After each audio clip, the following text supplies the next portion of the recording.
Tidak hanya kelenteng di kota Palembang yang bersolek menjelang Imlek, penghuni rumah Kapitan yang merupakan bangunan unik peninggalan peradaban etnis Tionghoa di Palembang juga melakukan hal serupa.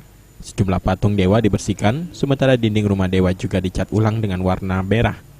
Generasi ke-13 Kapitan, Chua Ham Him Mulyadi mengatakan, persiapan menjelang Imlek di rumah Kapitan sudah dilakukan sejak 4 hari yang lalu.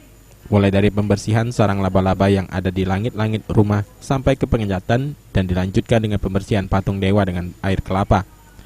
Dewa-dewa yang dibersihkan ini seperti Dewa Gyeong Xiangte, Hian Tian Xiangte dan Sin Long Taite. Untuk membersihkan patung dewa dan mengecat rumah dewa, pihaknya mengerahkan 5 pegawai. Menjelang Imlek ini beberapa hari lalu sudah ada pengunjung yang datang ke Kampung Kapiten dan puncak kunjungan biasanya saat perayaan Imlek Senin nanti. Pengunjung bisa mencapai ratusan orang yang datang dari Palembang dan luar kota Palembang seperti dari Jakarta, Lampung, dan dari kota besar lainnya. Persiapannya itu kita membersihkan semua rumah-rumah para dewa nih.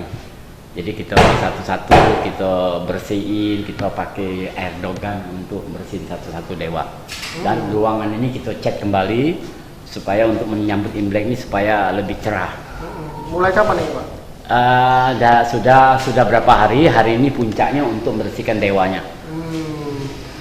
Nanti mulai kapan biasanya ada pengunjung Pak? Pengunjung itu dari kemarin sudah datang dari mungkin dari mana nggak tahu, dari mungkin apa anggota dewan apa gimana rombongan kemarin. Sama hari ini dia tanya sedang apa Pak Mul? Ya kita bersihin Pak untuk menyambut Imlek ini di rumah Kapitan ini. Puncaknya nanti kapan ramai pengunjung Pak? Pengunjung kami itu biasanya mau deket Cap Gome. Nah, tapi kalau kita puncak hari Senin itu sudah mulain untuk merayakan Imlekan. Udah rame itu ya? Ya anak saudara-saudara kita yang lebih tua yang muda datang semua ke sini. Ya yang bisa meluk agama ini dia sembahyang. Wibisono, PAL TV.